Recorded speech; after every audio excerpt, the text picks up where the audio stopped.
শিক্ষামন্ত্রী ডক্টর আনম এহসানুল হক মিলন বলেছেন, ব্যবসায়ীদের সুবিধা হলে বই বিক্রিকে শিল্প হিসেবে স্বীকৃতি দিতে বাধা নেই।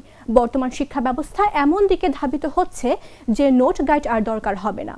শিক্ষকরা যে প্রেসক্রিপশন দেন এই নোট গাইড পড়তে হবে না, এটা করা যাবে না।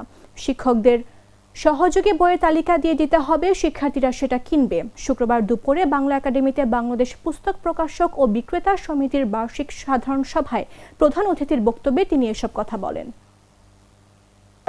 আপনাদেরকে বলা হয় কি যে নোট গাইড বই বিক্রি করে।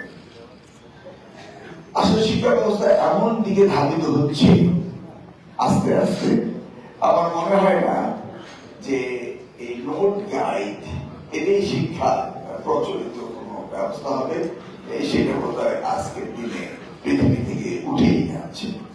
তাই বলে কি আপনাদের ব্যবসা করতে হবে? নিশ্চয়ই না।